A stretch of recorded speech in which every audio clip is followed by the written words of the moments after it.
देखो कुमार, हर चीज की सीमा होती है, मर्यादा होती है। मुझसे अब और सहन नहीं हो पाएगा, बस। क्या हुआ? किस बारे में कह रही हो? मैं कुछ समझा नहीं। हाँ हाँ, अब तो दूध पीते बच्चे बन जाओगे। तुम्हारी समझ में कुछ नहीं आएगा। मैं ही नासमझ थी जो तुम्हारी चिकनी चुपड़ी बातों में आ गई। नहीं तो कहीं सुख से जीवन बिताती। Air condition, fridge, washing machine तो सपना है, एक टीवी तक नहीं है इस घर में। देखो रूपा, इस तरह से तुम ताने मारती रहोगी तो कैसे चलेगा? क्या तुम्हें अच्छा लगता है? आखिर मैं भी तुम्हारे साथ हूँ। तुम अपनी तकलीफों में मुझे भी शामिल कर सकती हो। कहो, क्या करना है? क्या करोगे? मेरे पापा का घर देखा है? कितना बड़ा है। साज सज्जा देखी है? नौकर चाकर देखे हैं? कहाँ खड्डे में डाल दिया है मेरे पापा ने।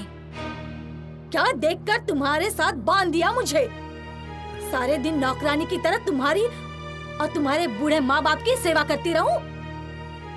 अभाव की जिंदगी में अब और नहीं जी सकती। आज ही बुलाती हूँ मैं अपने पापा को। रूपा, मैं समझता हूँ, बहुत दुख है ना तुम्हें। मेरे आंगन में खुश नहीं हो ना तुम। लेकिन मैं तुम्हें वचन देता हूँ रूपा कि मैं दिन रात मेहनत कर इतना पैसा कमाऊंगा कि तुम्हारी सारी जरूरतों को पूरा कर सकूं। तुम देखो, मुझे चाहे जो ताने मारो, लेकिन भगवान के लिए मेरे माता पिता के बारे में अपने मुंह से कभी कुछ ना कहना। अब थोड़ा हंस दो, खुश हो जाओ रूपा, रिलैक्स। रूपा, गरीबी ईश्वर की सबसे प्रिय बेटी होती है, जिसे वह सबसे होनहार और समझदार व्यक्ति को सौंपता है ताकि उसे भरोसा हो जाए मेरी बेटी सुखी रहेगी। गरीबी अभिशाप नहीं है रूपा, ईश्वर का दिया हुआ अमूल्य वरदान है। मेरे सुख दुख में भागीदार बनो, मेरी शक्ति हो तुम। तुम्हारी हिम्मत के बल पर ये दुख की बदरिया पल भर में झड़ जाएगी और पता भी न चलेगा। अच्छा चलो, आज खाना मैं बना लेता हूँ। दिल चीर कर मारने वाला क्या खाना बनाकर खिलाएगा? बाप ने मारी मेंढकी और बेटा तीरंदाज। रूपा, तुम्हें सोचना चाहिए कि 65 साल की उम्र में भी माँ तुम्हारे कामों में कितना हाथ बटाती है, फिर भी दिन रात तुम उन्हें कोसती रहती हो। उनकी आत्मा को कितना कष्ट होता होगा। तुम्हारी कमाई से घर का चूल्हा भी मुश्किल से जलता है, और इस पर जुबान को लगाम दो रूपा, वरना 2 झापड़ रसीद कर दूंगा।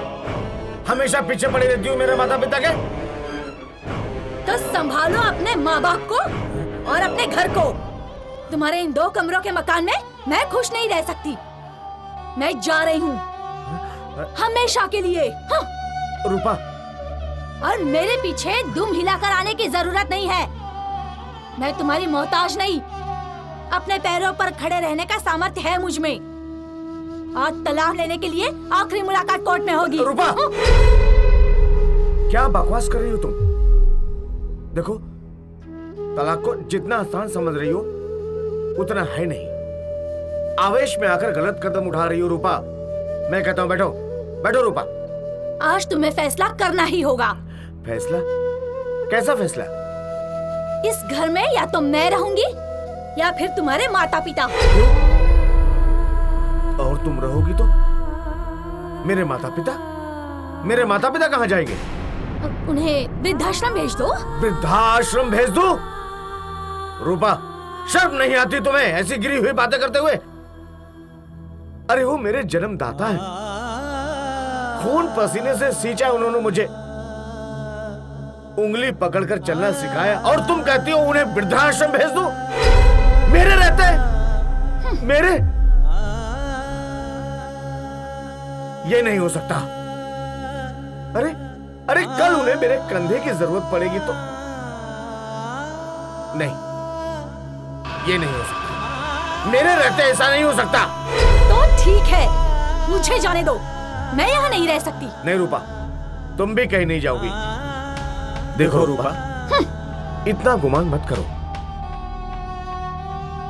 मैं समझता हूं तुम्हें बहुत तकलीफ है इस घर में, लेकिन रूपा, इतनी कठोर ना बनो। सब ठीक हो जाएगा रूपा, मैं तुम्हें हौसला देता हूं। सब ठीक होगा रूपा। प्लीज इस घर को छोड़ के जाने की बात मत करो। इतनी कठोर मत बनो रूपा।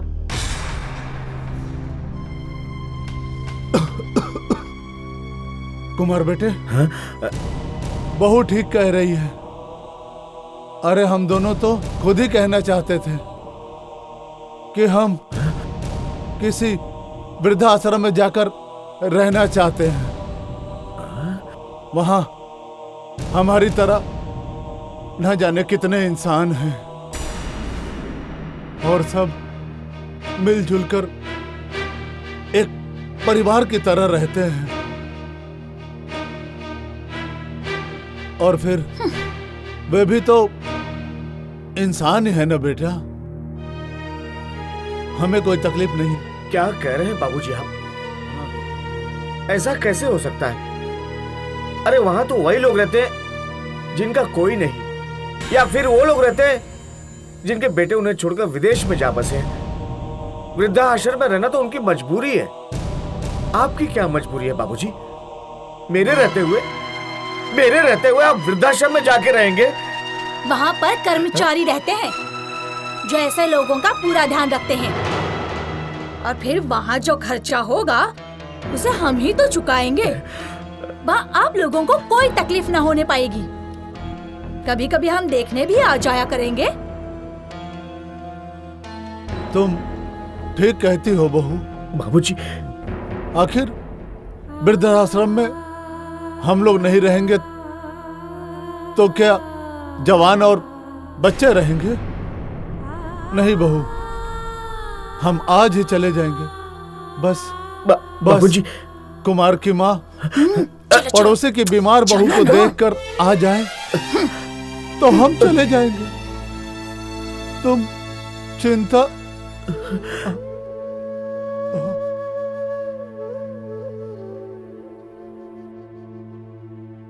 हमारी वजह से अगर बेटे के परिवार में कलह होती है तो हर हालत में हमारा चले जाना ही अच्छा है। कुछ कपड़े वगैरह ले लो और चलने की तैयारी करो। क्यों?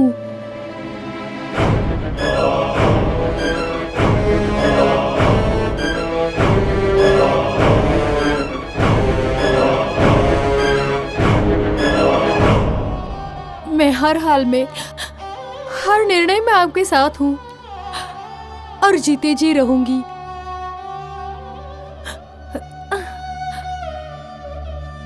मैं भी इस घर में डोली में बैठकर आई थी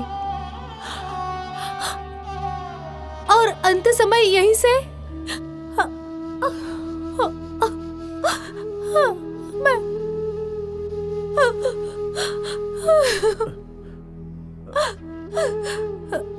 कुमार को बुलाओ।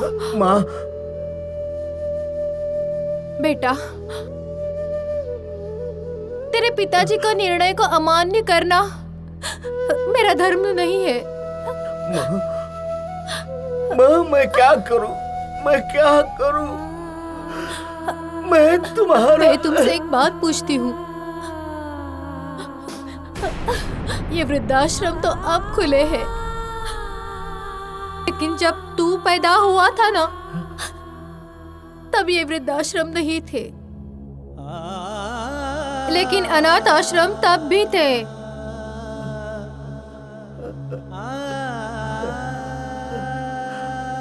अगर हमने अपना फर्ज भुलाकर तुम्हें अनाथ आश्रम में भर्ती करा दिया होता तो आज हमें ये वृद्धाश्रम ना देखना पड़ता। सावित्री, सावित्री, आखिर क्यों ये सब? बेटा, तू मेरे पेट में 9 महीने रहा, उसका किराया नहीं देगा? तुझे मैंने अपना खून पिलाकर जिलाया है, अपना सुख चैन खोया है। कितनी ही रातें आंखों में बीत गई, उसके की कुछ तो कीमत होती होगी ना। चुकाएगा? बोल बेटा। नहीं माँ, नहीं, ऐसा मत कहो माँ, ऐसा मत कहो, ऐसा मत कहो। ममता का कोई मोल चुकाया नहीं जा सकता माँ। माँ के ऋण से कौन अऋण हो सकता है? ऐसा मत कहो माँ, ऐसा मत कहो माँ। नहीं बेटा, नहीं मेरे लाल, रोना नहीं। मैं तो इसलिए कह रही थी कि ये सब आम बातें हैं। आखिर तुमने अपनी मनसा पूरी कर ली ना? बाबूजी, मानती नहीं हो? अरे बेटा, तुम्हारी खुशी में ही हमारा सुख है। बाबूजी, इसमें आप लोगों के कपड़े हैं। चलिए, मैं पहुंचाती हूँ। वृद्धाश्रम में थोड़ा पैसा भी जमा कराना होगा। नहीं बहू, हम स्वयं चले जाएंगे। बाहर बड़ी धूप है, तुम बाहर परेशान हो जाओगी। और कहा सुना माफ करना। बाबूजी, तुम दोनों सदा सुखी रहो, यही हमारा आशीर्वाद है। चलो सावित्री। हाँ।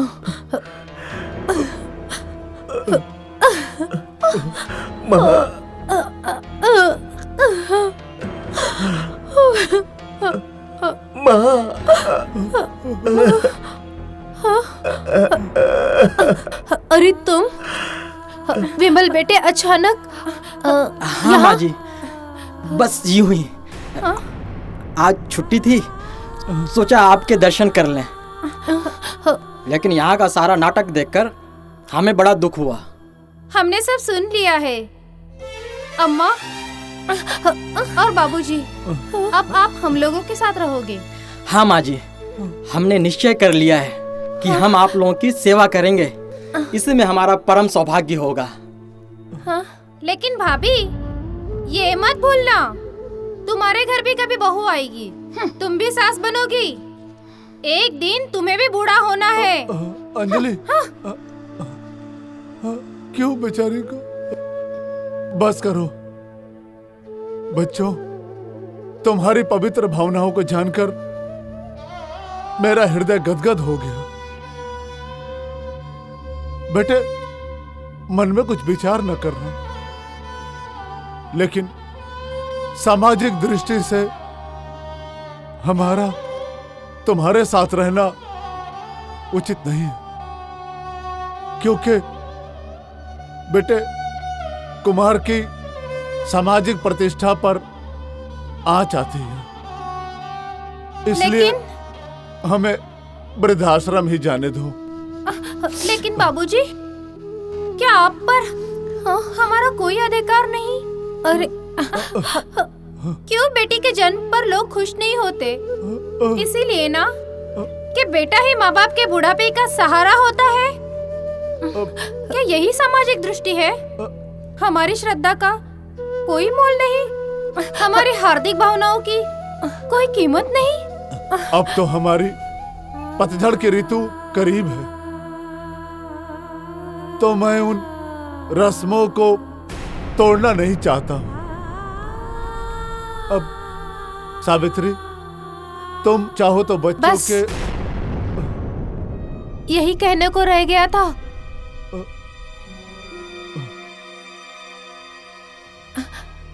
बेटी, तुम बड़ी सौभाग्यशाली हो जो तुम्हें ऐसा पति मिला। तुम जैसे बेटे और दामाद पर तो हर माँ बाप गर्व करेंगे। लेकिन माँ जी, अगर बेटा ही अपने कर्तव्य पथ से भटके तो उसे सुमार कौन दिखाए? अरे भाई, पुनीत कार्य के लिए किसी की प्रतीक्षा क्यों? गर्व तो बेटे और बहू पर होता ही है। बेटा भी समझदार है और बहू भी। रूपा, हम अपने स्वार्थ की खातिर नासमझी कर बैठते हैं। तलाक लेकर भला कौन सुखी रह पाया है? कोई एक नाम गिना सकती हो? एक? जरा सोचो, तुम्हारे माँ बाप ने तुम्हें जन्म देकर तलाक ले लिया होता तो तुम आज एक जिंदा लाश से बढ़कर क्या होती। कुमार, जरा विवेक से काम लो, थोड़ा दृढ़ बनो। अरे माँ बाप तो अमूल्य निधि है, अमूल्य निधि। पुराण कहते हैं मातृ देवो भव, पितृ देवो भव। अरे जरा उनसे पूछो माँ बाप क्या होते हैं, जो बचपन में ही अनाथ हो गए हैं। तुम भाग्यशाली हो, भाग्यशाली। तुम्हारे सर पर माँ बाप का साया है। रूपा, ये सुख दुख अभाव ऐश्वर्य हमने नहीं बनाए। ये तो पूर्व जन्म के कर्मों का फल होते हैं, जिन्हें भोगना ही पड़ता है। आदमी चाहे तो अभाव में भी प्रसन्न रह सकता है। जो बेटा या बहू माँ बाप और सास ससुर के सुख चैन का ख्याल नहीं करते, उनके घर लक्ष्मी या सरस्वती कभी निवास नहीं करती। रूपा, एक समझदार पत्नी जीवन के तूफान में भी बंदरगाह का काम करती है, और एक बुरे स्वभाव की पत्नी जीवन के बंदरगाह पर भी तूफान ले आती है। समझी? अब फैसला तुम्हें करना है। बाबूजी, बाबूजी आप कहीं नहीं जाएंगे। बाबूजी आप कहीं नहीं जाएंगे। आप कहीं नहीं जाएंगे बाबूजी, आप कहीं नहीं जाएंगे। रूपा चाहे तो जा सकती है, लेकिन आप कहीं नहीं जाएंगे बाबूजी, आप कहीं नहीं जाएंगे। बेटा, अरे हमारी कितनी सांसें बची हैं बाबूजी। सांसों की ये डोर कहीं ना कहीं, कभी ना कभी तो टूटनी है। लेकिन हमारी वजह से तुम्हारा घर टूटे, ये अच्छी बात नहीं होगी। अरे तुम दोनों साथ साथ रहो, सदा सुखी रहो, ये हमारा आशीर्वाद है। बाबूजी, नहीं बाबूजी नहीं, आप कहीं नहीं जाएंगे। मैं आपके हाथ जोड़ती हूँ, मैं आपके पैर पड़ती हूँ। मुझे क्षमा कर दीजिए बाबूजी, मुझे माफ कर दीजिए माताजी। मैं बहू नहीं, मैं बेटी बनकर रहूंगी। शाबाश रूपा, शाबाश। मैं ये जानता था कि तुम एक समझदार लड़की हो, और अब तो तुम सहज ही तीर्थों और व्रतों का फल हासिल कर लोगी। इसीलिए कहा जाता है, जिन माता पिता की सेवा की, तिन तीर्थ व्रत कियो न कियो। सारे तीर्थ तो माँ बाप के चरणों में है बेटी, माँ बाप के चरणों में है। आज आप ना आते तो अनर्थ हो जाता। आज आपने मेरी आंखें खोल दी। जो काम मेरे माता पिता को करना चाहिए, वही काम आपने कर दिखाया। ननद जी, मुझे माफ कर दीजिए, मुझे माफ कर दीजिए। नहीं भाभी, नहीं। दर्पण पे धूल जम जाए तो उसे फेंकते नहीं, बल्कि साफ कर लेते हैं। और मैंने भी वही किया। सुबह का भूला यदि शाम को घर लौट आए तो उसे भूला नहीं कहते। गृहलक्ष्मी के गुण तो तुम में थे ही, बस अब तक सोए हुए थे, जिन्हें आपने जगा दिया।